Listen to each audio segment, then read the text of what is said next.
pathology in the Department of Pathology at the University of Pittsburgh. He has many accomplishments and accolades, but I think best would be to allow Dr. Demetris to share his presentation with us. Thank you. Thanks for the invite, and I think these two presentations will mesh quite well because they come from a completely different perspective. One's from a large multi-cohort perspective. Mine is from a pathologist-centric perspective. These are the people involved, and I was a little bit intimidated by the large group that you have, Alex, making your system. It was mostly just Drew and I as the coder and the pathologist, and the rest of the pathologists in the department. So what was the motivation for doing this from what I call a transition from a legacy or a manual application in Banff to automated application of Banff rules? As Alex's comments from the audience reflected, there are just too many rules to remember, particularly when the pathologist is signing out and being interrupted, and can't you give me a preliminary, just look at this real quick, I got to get back to the clinic. Everybody knows how it is. So that leads to significant errors in the report. And at least in the US, and I'm probably sure it's true in other centers, if you have to correct your reports and make an amended, there's a QA committee that says, Dr. Demetris, you have 8 amended reports this year, and you may have to go for residual training, so you get very reticent about making any kind of reports. I'm not going to go over the types of errors that we found because we actually did a study, and I'll show those later on. So that was the motivation. Here is our legacy template. Not going to go through this in detail, but what we did was enter the Banff component score, not the feeder input. And I'm sure a lot of people in the audience do that and say, oh, this looks like an I1 or this looks like a T2, that's pretty close, so we'll do it. That was how we did in legacy. And it was just a template in COPATH that you would just put an X in, and then the decoder could dump it into the database by detecting where the X was. I got tired of making mistakes, so I said to Drew, we've got to fix this somehow so that I'm not driving myself crazy all the time. So we took out the Bible, Candace's paper. That's what we call in Pittsburgh. Every time Drew has this one, has the dog ears on it and all the marks on it, and every time we would disagree, we would pull out the Bible, right there it says. Yeah. So I'm not going to go into the concepts behind the software development, except from a very 50,000-foot view. And if you want any more detail, you can talk to Drew afterwards. Some Banff kidney rules are recursive, meaning that means that field inputs and outputs influence downstream logic decisions.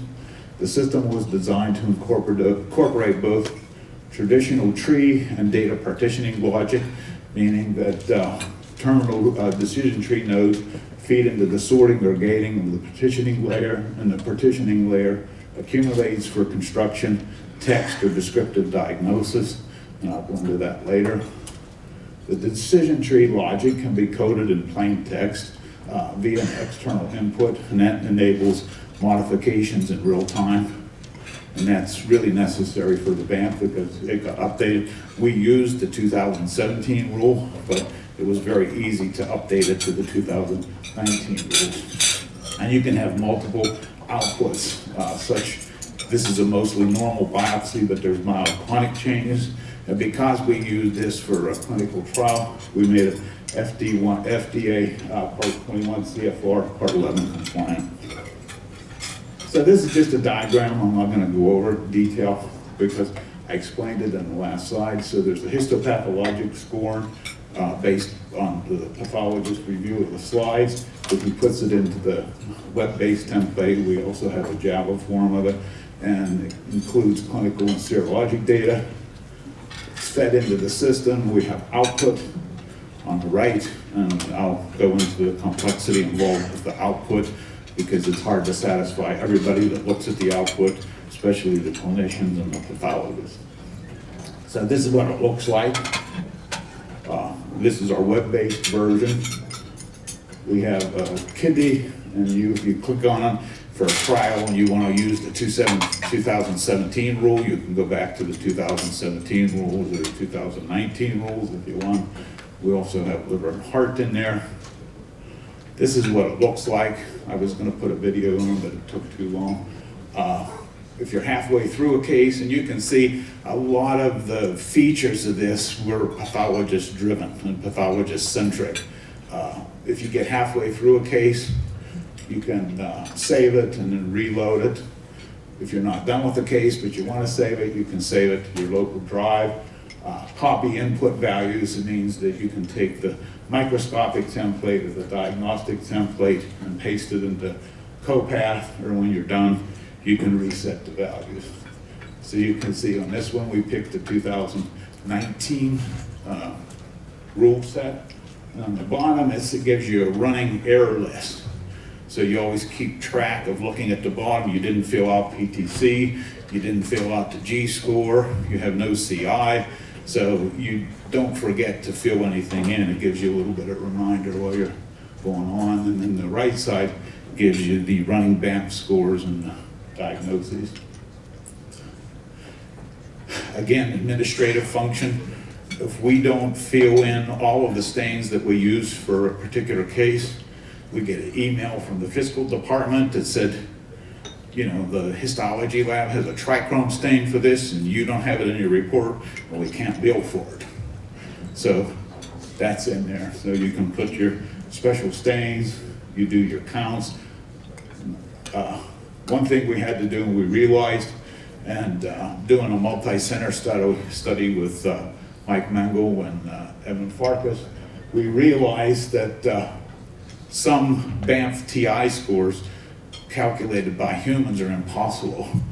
So you really have to calculate it out using the percent interstitial inflammation in the non-scarred and the scarred area, and then it automatically calculates it. So if you go into the template and you try to enter the TI score, it won't allow you unless you fill out the rest of it first, then it automatically calculates it for you. Here we're getting toward the ends, just a reminder box for errors. Now we're starting to see, we summarized the Banff scores on the right. We have different outputs. The outputs are exactly similar to Candace's paper. Here's where we ran into some issues. Some people liked the whole report with all the categories from category 1 to 6 saying nothing was there. We have an abbreviated one that says just the highlights only the positive categories, and this is something people might want to talk about if they want a standardized report. Some people don't like that. I'm going to go back. On the right of this slide is what we called our trump cards. So if you put a trump card in, and we talked about the hierarchy, so if you put BK in there, BK automatically shows up. So when your diagnosis comes up and you give a Banff score, it says, well, you have I2, T3, but BK nephropathy is present. So it doesn't give it a straight rejection diagnosis. It does the same thing for pyelo, and you can add a hierarchy to your trump cards. This is the little study we did, so I wanted to see how we were performing. I knew we were performing badly because that was the impetus of implementing this system. So this is the study workflow. The old way of doing it is on the left. We had a legacy microscopic template that I showed you at the beginning where you just straight entered the Banff component scores, and that led to a legacy final diagnosis. That was one type of error that occurred that we picked up. We took the legacy microscopic template and then fed the values into our web-based system, but that was even problematic because of all the tweener scores, I1-2, so we always pick the highest one. We put it in the web-based template, washed it through the system of logic, and then compared the web-generated diagnosis to the legacy diagnosis to see where there's errors. Here's some of the explanations and examples. I'll call them administrative errors. There was 34 over 200, and this is from the legacy system. That was an inconsistency between the Banff component scores and entered into the microscopic template in the diagnosis section. So in the microscopic, you said I2, and the final diagnosis, you said I1. Hyphenated scoring, a lot of those. People like those. But you're technically not supposed to be able to use them. And inappropriate qualifiers, such as antiquated descriptors, using mild or minimum to describe 1A or 1B Banff. This was more granular evaluation of what the impact of the diagnosis was. So the web-generated diagnosis was more severe. For example, the web come up with a 1B versus a 1A that was signed out. That was the minority. That was the next one was the web diagnosis was less severe. I tended to believe that because when you review slides with clinicians, sometimes they influence the decision and you'll make it a 1A instead of a borderline. Rule or interpretation inconsistencies, like a CI is scored as 0, but IFTA is scored as 1. These are all errors that we all made at Pittsburgh. Chronic IFTA change is present on Banff scores, but not indicated in final diagnosis. There's a lot of ways to make mistakes. So we said, well, does this have any kind of impact? So what we did this, and we squeezed out the errors in our diagnosis, but did it improve anything?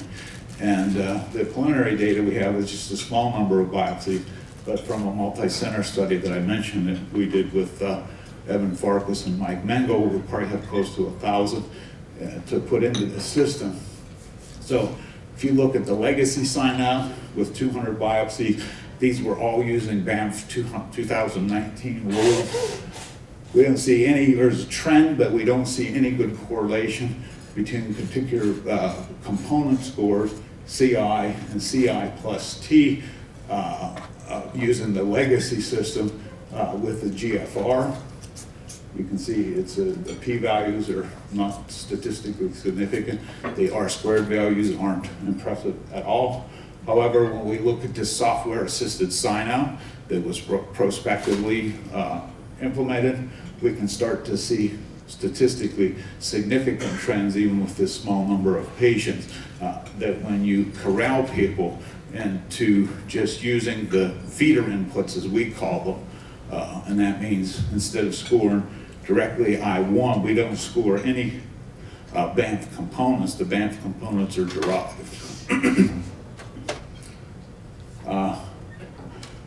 And this is a visualization using the T-SNP plot.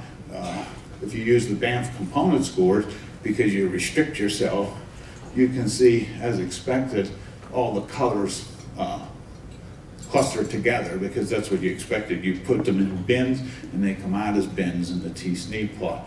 But if you use the feeder input, so is a interstitial fibrosis score of 1% different than 8%? You know, the human might not be completely accurate and able to estimate that, but that gives you more granular data, and now you can see some of the ones with mild IFTA intermixed with normal.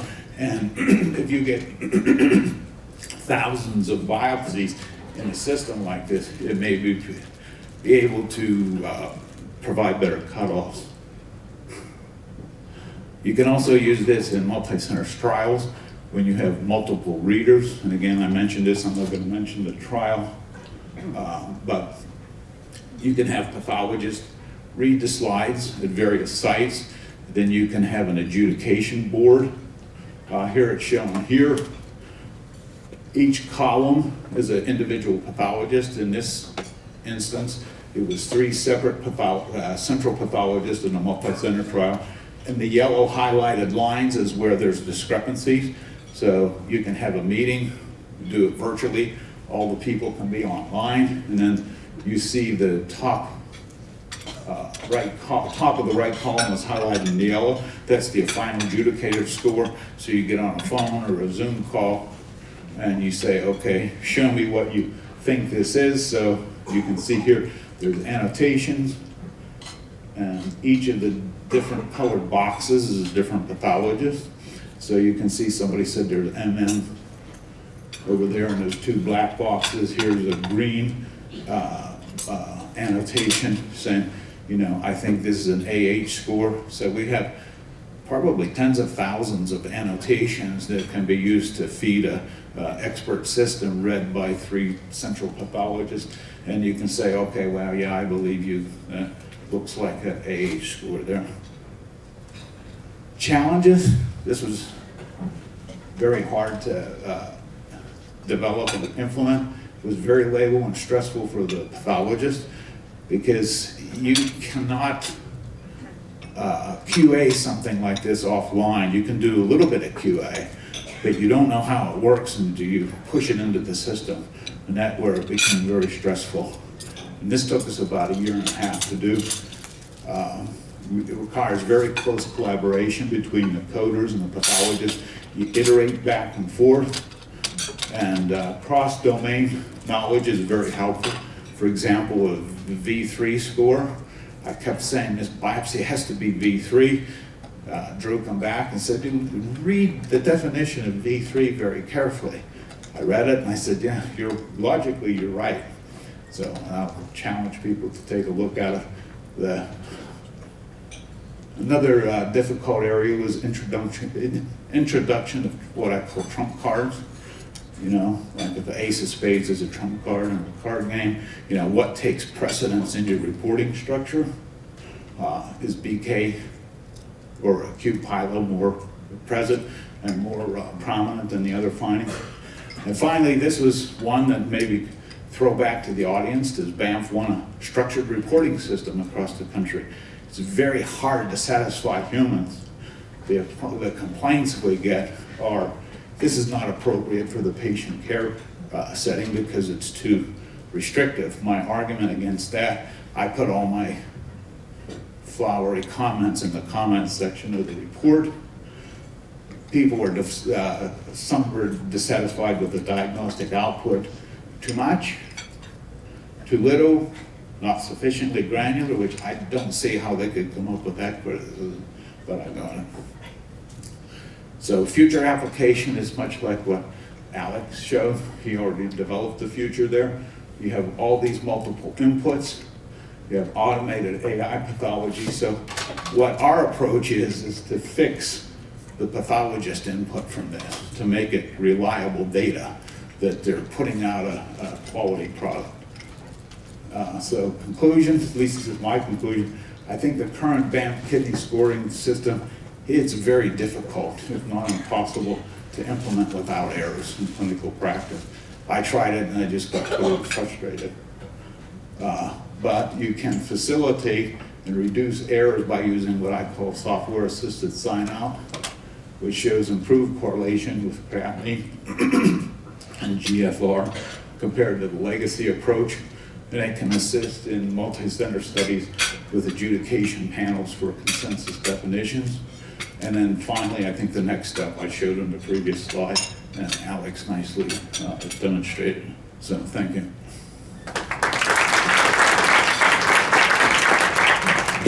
I'd like to invite both speakers and open this session for questions. Dr. Fogo?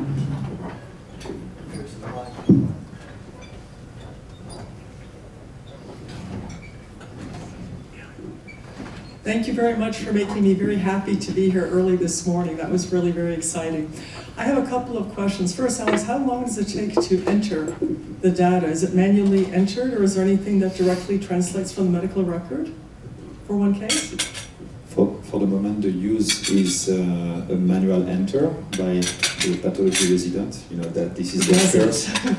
But you're perfectly right. For the adoption of such system, we are working with our IT departments within Paris Hospital to really push the data and to get rid of the manual entry. For the moment, we are operating like that. We are using humans, but we are trying to build this pipeline. And the pathology resident, how long does it take for that fortunate pathology resident to enter this? So it takes about like a minute and a half just to enter the scores, you know, because... A minute and a half to enter all of those fields? Yeah, it goes really fast. So my example of the video is to... I can't even get on my computer in a minute and a half. So the videos that I showed you are actually real case of the pathologist manually entering the variables, and the video showcase Okay. 2 cases and lasts 2 minutes. So I think it's but it might take a little bit more, but that's a bottleneck we need to solve. Yeah, the software that we use just uses direct data dumps. Okay. So it goes right into centralized database. My second question for Alex, I was really interested in the reclassified, because here you haven't taken into account the possibility of original reader error. And I wonder if any of these were where there was a nebulous feeling from the pathologist that I don't quite have the data from the scores, but holistically I feel this and this is what I put in. If there's going to be any effort to do any adjudication or looking at those biopsies to see if there were problem areas or borderline that could lead the pathologist to feel a way that they couldn't exactly put down a correct score for? Yeah, exactly. So step one to address your question was to build, as I say, this consortium where every single discrepancy between the Banff course and the Banff automation is reassessed by the entire group. Mm-hmm. This is done not by rereading the biopsies, this is done to look at the biopsy reports, the scores, and try to understand whether they had maybe access to some information or not, or if there were other conditions. Step two is actually that we want to gather the slides Yes. and reassess them. We lack people to do that because it's a lot of work, but we are trying to address that as well. Yeah, I think that would be really, really important to look at things, because sometimes when we're forced into these dichotomous bins, as we've talked about during the course of the meeting, we may end up putting our belief in our diagnostic acumen into one bin, but maybe the number we put down doesn't quite reflect that. And That'd be really exciting. And just one point about that is I think the big asset we have is we have those 2 ongoing prospective trials started 3 years ago. So it's brand new, brand fresh, and we have all those centers in Europe who are pushing. And as part of the ECRF, we have a prospective and really protocol for assessing DSA, function, BK, and all that stuff. So that allows us to have the granularity of information to maybe start to enhance and the classification and see how the reclassification impact, actually outcomes. I think that'd be great, but I do think it's very important to go back to the original raw data, because having everything based on input obviously can be error with input, but there may also be room for improving the original input. So, but on that point, Agnes, what the data Jake showed was 3 expert pathologists. Unfortunately, I was one of them, so there's a lot of input error. But no, the real question in my head is, do you input an I-score of 1, or do I input 24% of inflammation? Exactly. And how that, because you have, for Jake's approach, we entered the continuous number. And we had to say percent cortex scarred, non-scarred cortex at the beginning. So there were demographics and denominators as one of them, and then the score was calculated. Why I think you put in scores generated. So it might be interesting to find a way to merge the 2 projects and compare them, which is better, because I'm looking at this and say, I know this is an I-score of 1, so I make it 24, not 26. Right, and then we were sitting at the adjudication meeting, and Jake had 26, and I had 24. And well, 25 is obviously the correct answer. Yeah, of course, yeah. And I tried to explain this to Jake, and he's stubborn. But no, we seriously had cases where I was 9% fibrosis and he was 11. Well, this is where maybe AI will come up with adjudicated, validated, continuous numbers for it. But in the meantime, I think this is a big dilemma of having pathologist-originated scores that have to be put into dichotomous bins when we can't have certainty whether, well, Jay maybe has certainty, whether it's 24 or 26%. This is clearly a passionate discussion, and I would hate to interrupt it, but to allow us to continue the session further, I want to thank both our speakers and look forward to the next steps. This is also an opportunity to introduce the co-chair with me, Dr. Catherine Horsfield, who will introduce the next speakers. So thank you very much to Dr. Maarten Naesens from Leuven, who is now going to present the next talk, Reclustering of Acute Rejection, Severity from the Banff Lesion Schools. Thank you so much.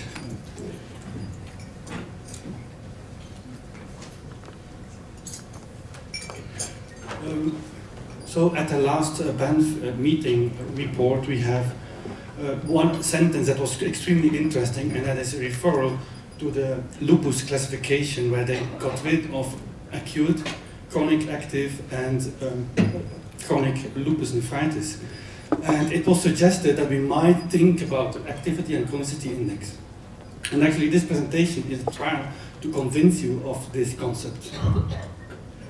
So we are talking about dichotomization, presence or absence of disease. And I showed this slide earlier, but what we are trying to do with all these lesion scores is to make a complex histological picture into a, let's say, semi-quantitative scoring.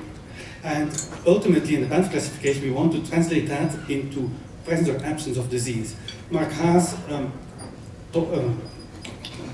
told me on Monday that this is too simplistic, and it is indeed too simplistic because Banff classification has made it more complex.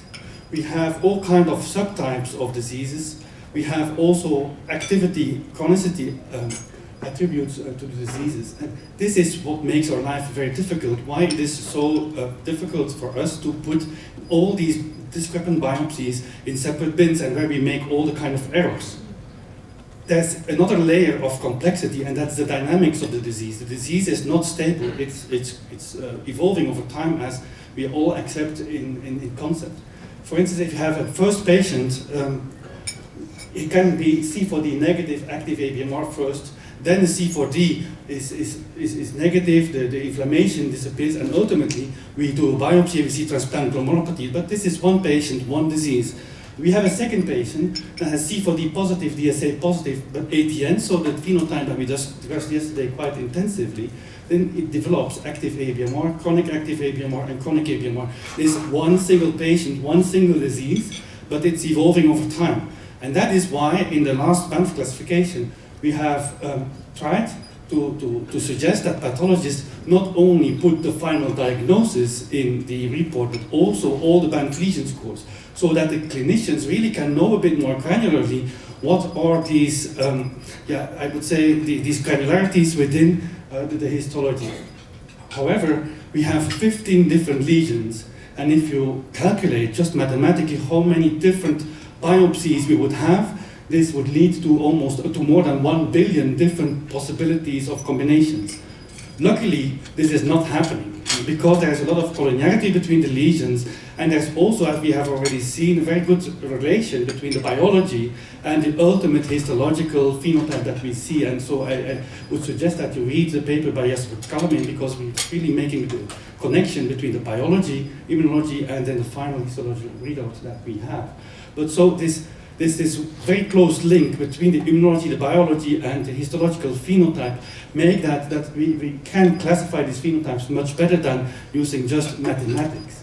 The ultimate goal I would see is that we do not have all the different bins of the diagnosis, but that we go a little bit like lupus did to a disease phenotyping with disease diagnosis, and then we attribute to that additional layers of information, for instance, activity and chronicity. We have been referring already quite often to the lupus classification at this meeting, and we have quite some important people in the lupus classification also in our consortium. I'm thinking of Agnes Fogo, Charlie Alpers, of course also Mark Haas, and I hope I don't forget anybody. Of course, and also Bob Colvin, many others we also miss at this meeting. I will not go into the details of the lupus classification, but this is something when you listen to pathologists and to clinicians, they like a lot, and they use that, and we use that in clinical practice to make clinical decisions. So Mark Haas has proposed at the last Banff meeting already, and this has now crystallized in the Kidney International viewpoint, the activity and chronicity index for chronic active ABMR. I think it's a very wise proposal, but I would go a step further. I think that these activity and chronicity indexes are relevant for all different types of diseases and should not be only considered for chronic active ABMR. I would also suggest to only use those lesion scores that we agree on, and perhaps the IFTA can be included. The problem with many of us is that our databases do not contain these relatively new scores, so it's a little more difficult to test them, but you could of course consider them as well. And finally, I think that these activity and chronicity scores should be associated with outcome. They should be clinically meaningful, and that's what I want to convey in the rest of this presentation. So Thibault Voller, he's a medical doctor, he has a PhD, but he's also an engineer in data analysis, and he has published 2 papers in JSON where he wanted to propose a mathematical rethinking of the Banff classification. This is not the topic of today, but to just make a long story short, he wanted to see whether, when he uses the histological lesion scores, whether the computer would get to similar classification as we as humans have been iteratively doing over the past 30 years in Banff. And for that he used k-means clustering. He used 3,000 or more biopsies that we have collected over the past 20 years in Leuven, and we had many papers on this single center cohort, so validation is obviously necessary. And what he did is he used the acute Banff lesion scores, but because DSA is crucial in our evaluation of kidney transplant biopsies, it's also in our Banff classification, we added this information to the input of the computer. When you do that and you ask the computer to generate different clusters, I would say different bins, he comes up with the best of 4 clusters. And I will not go into detail, but the proportion of ambiguous clustering is a bit too high to be clinically useful. And the other problem is that you only have 4 clusters, while we know that there's many more pathologies that we can have in the kidney transplant biopsies. When we look at how these clusters look like, it were also not clinically interpretable. We were thinking that the Banff classification, of course, did not use all the lesion scores equally, and so there's quite a nice connection again between the biology and the histological lesion scores, and some of them are important, others less. And so what we then decided is to weigh these lesion scores for the association with outcomes, so that you really have a weighted information as input in the computer. And when you do that, the proportion of ambiguous clustering is decreasing, and the best number of clusters seems to be 6. When you then go to the clusters, I will briefly do that, you have biopsies that are DSA negative and biopsies that are DSA positive. And so this is illustrating the huge impact of DSA positivity on the histology of our biopsies. You have a cluster 2, and this is an interesting cluster because this is driven by glomerulitis, peritubular capillaritis in the absence of DSA. So this is what we see, what we discussed, the DSA negative MVI, the DSA positive cases. We have positive cases that have tubulitis and interstitial inflammation together with the glomerulitis and peritubular capillaritis. This is the mixed rejection phenotype. And the cluster 3 is the TCMR, so solely consisting of T and I without the DSA. So if you look at the confusion matrix and you apply the big Banff categories and you look at how this correlates with the clusters, it's fantastic to see that you can actually name these clusters, and there's a huge overlap between our iteratively constructed Banff classification and what the computer thinks. So I think that this clustering approach validates enormously how we are putting the patients into different bins. The big problem with this trying to classify cases into bins is again that we are classifying a disease as it continues into something that is binary. And this is always a problem with classification, and we are constantly discussing these boundaries between positive and negative. And actually you would like to have a more granular interpretation of the biopsies, looking at the variety of the inputs that we give to these computer systems. And if one thing, and many things have been taught us by Phil Halloran and people doing the molecular microscope, is that you can use principal component analysis to reduce the number of dimensions. And if you do that, and you use the Banff lesion scores as input, and you do a principal component analysis, to have different components. If you overlay that with the Banff classification, it's not entirely helpful. If you overlay it with the different clusters, it's much more clean, and you can really discriminate the clusters. The big difficulty with this principal component analysis is that there is no relation between the position on the field and the severity. So even the molecular microscope, it's difficult to in PCA plots that are generated to know which disease is more severe than another one. You can see how close they are related to a previous biopsy, but we don't get interpretation of severity. Because we had already used the weighting of the lesion scores for the clustering approach, we considered that it might be relevant to, sorry for that, that it might be relevant to add the weighted lesion scores within this concept and to actually calculate an activity index similar to what Mark has suggested, but weighing it by mathematically computed weights. We then added in our plot, so in our PCA plot, a third dimension, which is the activity index, I would call it. And if you do that, you can see that the clusters are still plotted, but more interestingly is that on the radius, so the further you go from the center, the higher the activity index is. And this position on the polar plot is extremely accurate in predicting the outcome of the case without any clinical information. I know that some people would immediately say, this is not a prognostication system, and I fully agree, this is not a prognostication system, but this illustrates that the position on the plot has a lot of information and it conveys you the severity of the biopsy on its own. If you want to predict the outcome of patients, you should take into account obviously clinical parameters. This is solely using Banff lesion scores, so nothing else. The position on the plot, so the radius, how far you are from the center, is translating into a very nice differentiation of the outcome. And as always, this was generated on biopsies in Leuven. We wanted to validate it in external centers, and we were lucky enough to collaborate with Olivier Tonin and Alex Toupy to have another set of biopsies. And this is just applying the same system without any change. And you can see that exactly the same association between the activity index and graft outcome is noted. This is about the activity index. We did exactly the same analysis for the chronicity index, again weighting the chronic lesion scores for the association with the outcome, and then calculating that chronicity score on an exact same kind of polar plot with a different dimension on the theta the angle. But you can see the nice association with outcome again. So this chronicity index is clinically meaningful, and again in the external validation set in France, we see exactly the same clinical meaningfulness of the chronicity index. So these are the two indexes that we have in that two papers published in JSON.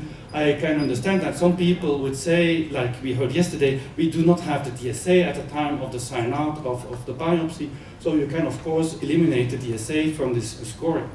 Another thing that is very interesting is that the mathematics, if you look at the numbers, at the values, they are very similar to the numbers that Mark has proposed, for instance, a double weighting for CG compared to the other chronic lesion scores. When you then look, do we need both? Do we need activity and chronicity together? I would say yes. The activity score seems to be most predictive of early outcomes. The chronicity score is more predictive of late outcomes. And if you do a multivariable joint model, really looking into the time evolution also of the biopsies, the activity and the chronicity index together convey the best evaluation of disease severity. This is all mathematics. There's behind this a lot of things happening. So if you want to validate that for research, so this is not a clinical tool. I think we have to just discuss this, but for research validation, there is a website where you can upload an Excel sheet with your lesion scores. You can then automatically get the position on the polar plot, and you also get the radius in its numbers. You get all the output that we use in this presentation. So it's easy to validate it, and I know that some of you are already trying to seek a validation of this system, and if you have any suggestions for further improvement, we can do that, because this is not intended to be clinically used. This is a research tool we currently have. We can use this for clinics. Ultimately, it would be idea that the clinician does not only have the diagnosis, does not only have the lesion scores, but would also get some insight in activity and chronicity to take into account in clinical decision making. But because we are here having a continuous parameter, it is also crucial and interesting for development of molecular biomarkers, for instance, and we have been doing that in our lab, and see, for instance, a much nicer correlation between these activity and chronicity indexes and non-invasive markers. And you could also use that for more basic research in immunology to really correlate what we see using single-cell transcriptomics and the activity index of clinical scan biopsies. So in conclusion, I think that that the clustering approach that we have used is really confirming the classification of Banff in its entirety. The activity and chronicity index can be constructed from these weighted lesion scores and are independently prognostic, although I have to again say that this is not a prognostication system. Finally, I would ultimately in the use of this would like to provide clinicians with these kind of scores as a layer on top of the diagnosis that we already have, exactly the same as what is happening currently in lupus nephritis. With that, I would like to thank you for your attention.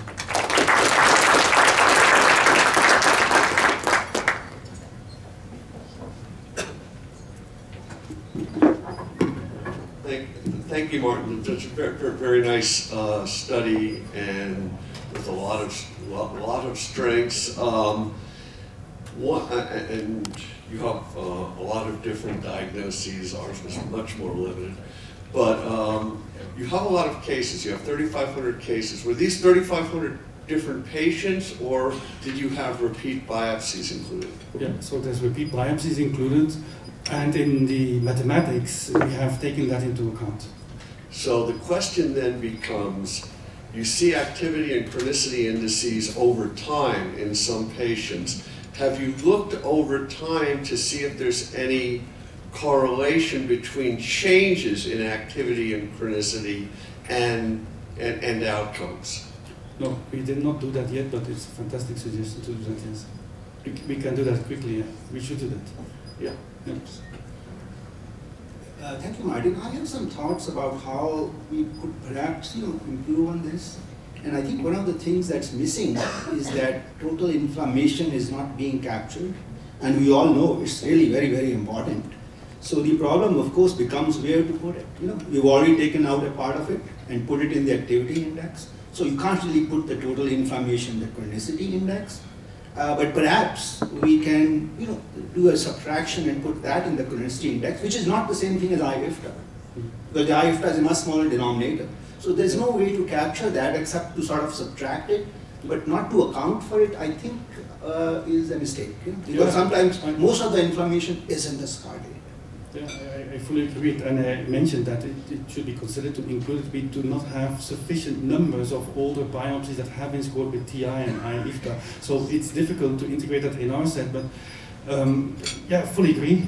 And because of the collinearity between the lesions, because total I is highly collinear with I and with T and with V, I am not entirely sure that it will be leading to much added value, but we do not have the analysis, we do not have the data, so what you say is correct. So, yeah. No, I believe it will lead to added value because Dr. Mangel has shown total I is, it's a powerful predictor. Yeah. And so the second thought I have is that when we propose the weightage, we should perhaps attach it to some data, to convince the community why the score is 2, why is it not 3, then it becomes more acceptable. Yeah, it's just a mathematical calculation. It's very easy to know why there is this score, because you can calculate it in a simple Excel sheet even. Thanks a lot. I think it's very important to be looking at outcomes in these, and we're looking at our Banff scoring. So that is great work. I have several comments, but I'll keep it brief now. I mean, first, one question is, what do we really mean by activity? You know, to me, activity essentially is something that may be treatable. I think it's not something that's too far gone, that it's not reversible, treatable, or potentially treatable or reversible. And the issue with the G and the PTC scores is that we can have a higher score of G and PTC, and that doesn't mean, I mean, in my opinion, it doesn't mean it's more active. We can have a very active antibody-mediated rejection, like in that early acute antibody-mediated rejection phenotype within the first month post-transplant. And those cases usually show very little glomerulitis and peritubular capillary, so we can see ATN, thrombotic microangiopathy. And that's very active, and that's something that's not captured here. Yeah, perhaps I can jump into this first. I fully agree with you, and what you're doing is you have a diagnosis first, and so the diagnosis comes first. This should not replace a diagnosis. So if you have C4D positive ATN, DSA positive transplant, for instance, in a desensitization protocol, yeah, this is the diagnosis that you have, and then indeed there is, per definition, of microvascular inflammation, then it is possible that the activity score here is very low. So it's an added layer, and we should be very careful that this does not replace the diagnosis, but also should not replace the prognosis. This is neither of two. This is an additional layer of information that could be of relevance and open. I think we have to discuss it, but I don't know whether clinicians really would like to have that piece of information. Me personally, yes, but this is something we have to survey. Yeah, I just think we need to be careful about assuming that more inflammation means that it's more active, especially in the setting of antibody-mediated rejection. Yes. And there's one more thing now. At least with our clinicians, I don't know if Carrie Shinstock is here, but they treat like an early ABMR, they consider like an anti-HLA class 1 versus anti-HLA class 2 DSA very differently. They're not as worried about, class 1 as, for long-term outcomes as they are for class 2, which of course is associated more with development of transplant glomerulopathy and allograft loss. So that's something else to think of. I mean, I guess my point is we need to be careful that the Banff schema doesn't take everything into account, especially those scores. Yeah, So but this only takes into account the Banff lesion scores, nothing else. And the DSA status, if you want. But this is not necessary for the system. Maarten, when you do your analysis, is a 2 double a 1 and a 3 2/3 of a 2? Does it, when you do your scores, are they linear, or when you sort of plot out severity against any other metric like outcome, are they linear, or can we legitimately add them together across the Banff categories? Yeah, it seems to be linear. Yeah. Thanks very much, Maarten. I think the message I'm getting from this morning is that the coarseness of the bins of the numbers of the Banff scores is starting to hold back progress now, and the positioning of the bins is poor. I remember David Page and Tom Anderson, when they measured how we measured breast cancers with a ruler, there was always peaks every 5 millimeters. So you don't want to have a threshold on a point like that, and that perhaps if you were going to be a little bit more granular down the bottom end, in the, as Jake was saying, in the 0 to 30% area where you might have 4 or 5 bins, because all I see is that people are doing the work to generate a score that is then binned, losing all the information, and you guys are having to reconstruct it virtually when all that work was done at the beginning and was lost. And the scores were very useful at the beginning when you wanted simplicity and you wanted a system that people could use around the world, but they're now being used for research, and that's being held back by losing all that granular information. Yeah. That makes sense. Yeah. It makes a lot of sense. Yeah, just a comment on that though. I think we need to, again, go back to the issue of diagnosis versus prognosis. And I think that in terms of the bins were established specifically for diagnosis. not at all for prognosis. If we want to consider prognosis, we probably, yes indeed, need to try to increase our granularity or and either get rid of the bins or increase the number of the bins. But I think where the bins have served us well over the last 30 years has been from a diagnostic standpoint. I'd only counter that by saying, well, have a bin at 7%, not at 10%, because people converge on those round numbers. And by having the bin there, you're creating an artificial split in the way that psychologically people assess something. So, you know, it's not a good place to have a bin at 50%. Have a bin at 45 or something like that just reflects the way that we look at stuff and collect data. Well, thank you so much. I know we could carry on discussing this because it's so relevant, as is all of it, but we'd better move to, and thank you, Martin, we'd better move to the report of the Banff Rules and Dissemination Working Group. Sorry that Jan Becker's not with us personally, but he has submitted a video and will be joining for Q&A, and Candice is also here for the Q&A. Thank you. Dear session chairs, dear audience, my name is Jan Becker, and I'd like to thank you for inviting me to give an update on behalf of the entire Rules and Dissemination Working Group. I'm sorry I could not make it to Banff in person, but I hear you're all having a great time, and I hope to see you soon somewhere in the world of kidney transplantation. Let me introduce you again to the aims and the remit of our working group. Our first aim was to consolidate the Banff kidney content from all Banff manuscript issued through the decades into a current binding version, which is the ultimate version of the Banff classification. The second aim was to find ways of disseminating this consolidated content better, meeting the needs of the kidney transplant community. Beyond our remit was to actually make or change the rules or the content of the Banff classification. The first task of extracting the current Banff kidney content was completed with the publication of this 2018 review. Not only did we collate the content, we also structured it into categories. This allowed us to highlight the importance of the additional diagnostic parameters, or ADPs, a catchy acronym which should help popularize them further. Those of you who downloaded early unauthorized versions of the 2018 review might remember that at first it was riddled with errors and typos.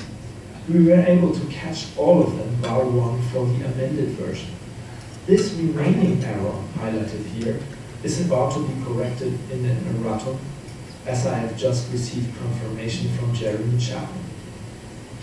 This taught us one important lesson. It is virtually impossible to rewrite the Banff kidney classification without introducing changes. This lesson reconfirmed our view that it would be best to have a central Banff repository for the classification, ideally a website which is globally and easily accessible. This is where the latest binding version of the classification will appear in the future. New iterations will not be published in the Banff manuscripts anymore. They will rather appear on the website.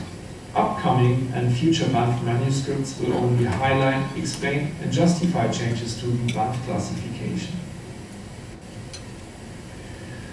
After 2018 came Banff 2019, and we had the task to absorb the Banff 2019 content into what we had as a basis for the website created in the Banff 2018 review. Banff 2019 differed from the 2018 review in 12 points, such as the introduction of TIFTA, the deletion of transplant vasculopathy as a criterion for AMR chronicity, among others. This required a deep and lengthy analysis of the text, which we did, and we created this website. Thanks, and a big applause should go to Devansh Bhatt. I don't know if he's in the audience today. Devansh is working with Kim Soles, and he did a great job formatting all the complicated tables. He made it look really beautiful. Thank you, Devansh.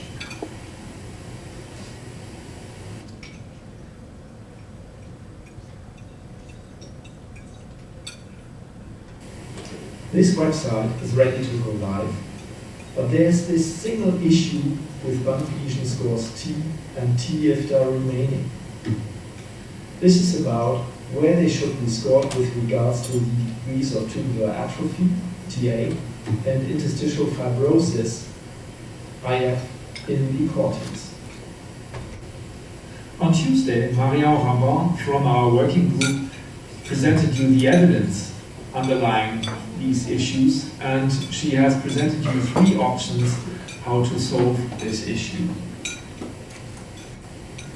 To briefly reiterate, pre-Banff 2017, Banff lesion score TIFTA did not exist. Banff T was to be scored in all but moderately to severely atrophic tubules, regardless of the surrounding interstitial fibrosis. Then, in 2017, T-scoring was expanded to also cover moderately atrophic tubules, still regardless of surrounding IF. And this is what we had in the 2018 review. Banff 2019 introduced changes. The 2019 update introduced the TIFTA score, and you could interpret the text so that T should only be scored in all but severely atrophic tubules outside of areas of interstitial fibrosis, and correspondingly that TIFTA should be scored in all but severely atrophic tubules, even in non-atrophic tubules, but only within areas of interstitial fibrosis. This interpretation obviously hinges very much on the phrase in scarred cortex. But what is scarred cortex? Or commonly referred to as IFTA, as if they were inseparable twins. But clearly, this is not the case. You can find tubular atrophy, TA, without interstitial fibrosis. And likewise, you can find non-atrophic tubules or ducts within areas of interstitial fibrosis. So the question comes down to, what is scarred cortex? Is it TA plus IF? Or are either TA or IF sufficient for scarred cortex? Or which of Marianne Rabon's 3 options will be chosen? Once this choice has been made about T and TIFTA, we will update the website accordingly, and we will go live with it within a week. Going forward, future updates of the Banff classification can then be done with keyhole surgery on the existing text. This will be the ultimate go-to reference. Of course, there are other ways of dissemination besides this ultimate reference. In the working group, we have quite a few ideas how to deliver the content to you, where and how you need it. Some of them are unfortunately quite expensive. So of course it is crucial for us, with limited financial and time resources, to learn from you what you would really need. To solve this question, we have teamed up with this world-leading expert in medical education. His name is Vernon Curran, and he is professor in Newfoundland. He has got lots of experience in this field, so together with him we designed a survey with 13 questions. This survey will be disseminated in 2 slightly different versions for pathologists and non-pathologists. It will be funded by the University of Cologne. So watch out for it, and please take your time to respond. Your feedback is really important to us, and it will ultimately inform Banff how to best invest into dissemination going forward. Our plans in the working group for the coming month will be to finish the website with the 2019 content. We will also offer assistance with the Banff 2022 update to be incorporated into the website. Of course, we will conduct and publish the survey, and then we suggest to disband the working group in its current form. It will be for the Banff Foundation to decide how to act upon the results from the survey, perhaps with a new team, a new working group to meet the kidney transplant community's need for medical education. A big thank you goes to all members of the working group and our clinical friends who helped us to adapt the survey for their colleagues. We are indebted to Vernon Curran, who could be an asset for the Banff community going forward when it comes to medical education. Big thanks to Devansh Bhatt for creating the website and making it look really beautiful. Finally, a big thank you goes to Kim Soles, the original and perpetual inspiration for all that is Banff. And I'm happy to take your questions.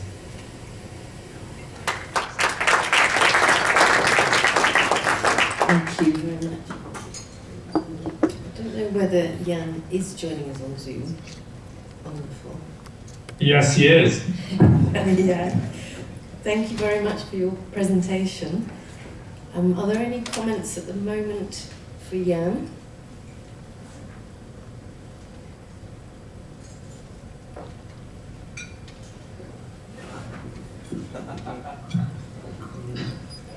So thank you, Jan. This is actually, I think we all morning we heard how painful it is, but with different versions of the classification and different iterations and interpretations of it. So having one source of truth and not going back to 15 versions of printed meeting reports is a big step forward.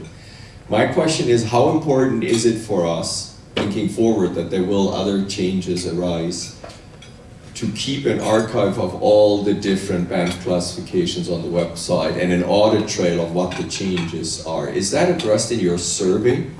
So how relevant is it to the community to know what the version was 3 years ago, how it was updated? No, we haven't addressed that in the survey because we consider this self-evident that a version tracker, and this is something that will appear on the top right side, so that whenever you are issuing a manuscript or conducting your research or updating your registry or whatever, you can refer to an exact version number of what is on there. And that is, of course, of key importance, and we have to think about ways so that you don't get lost in the different versions, but will be directed to the current and up-to-date version that is relevant now first. And but there's definitely going to be a structure on the website where legacy versions of the Banff classification should appear then. That's an important issue. Yes, we've thought about that. Thanks for reminding. Thank you, Jan, for all the work you've done. One suggestion I have is that in this new version that you put on there, just highlight the changes. It might be just T or T IFTA. Then anybody can see what really changed. Then over the course of time, maybe the highlights can be removed. But I think they'll be useful initially, at least, to get at a glance what changed. Yeah, well, that is not that easy because it's a running text, and highlighting it is, so I would rather have it like we said in the presentation, that the changes and the justification for the changes appear in the update manuscripts. And yes, you could also think about creating another web page where you introduce people to the highlights of what has changed in the new version.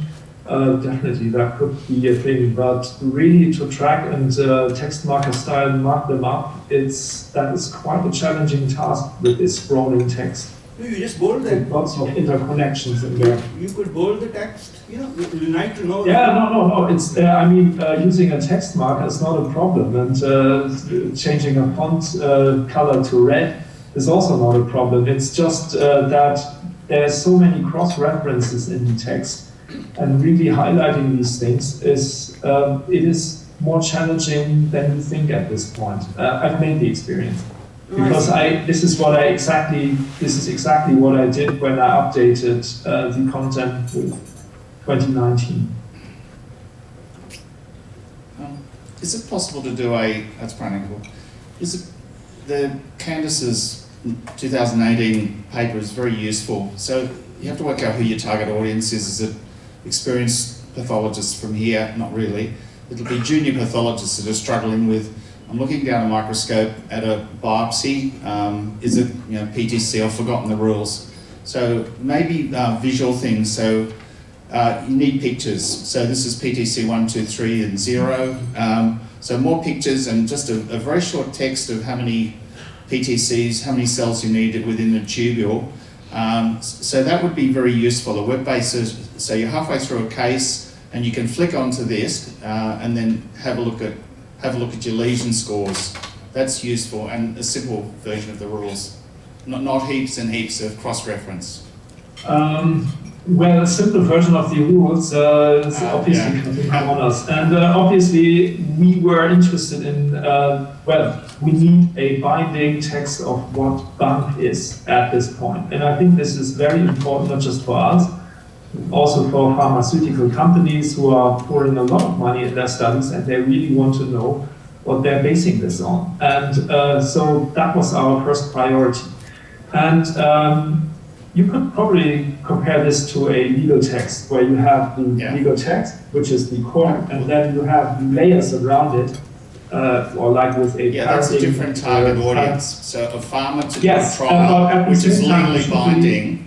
I totally get that. So when we set out to do this, we were considering doing an instructional video with transplantation to do all these things and create a nice and neat instructional video.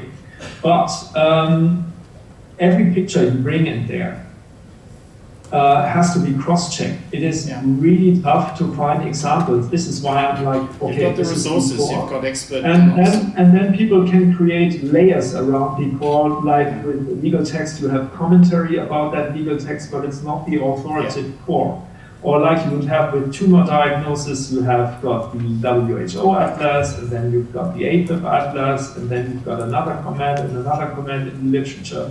Yes, that can all be done, and it will be done on the website, and this is exactly what we are asking with the survey as well, whether we should pour effort into that, because it's a lot of effort, I can tell you that. Thank you so much, Jan, for this wonderful presentation and update from the working group. And I think everybody will do their best to participate in the survey and share their insights. I would appreciate it. Wonderful. So I'd like to thank the audience and all the speakers for this engaging session. And I'd like to remind you that the organizers would appreciate your feedback on this session. So please share your thoughts with this regard. Also from the administrative desk with the CST, there was a box with glasses that were found. So if someone lost their glasses, kindly go to the CST table. So thank you everybody, and I wish you an enjoyable session. Thanks.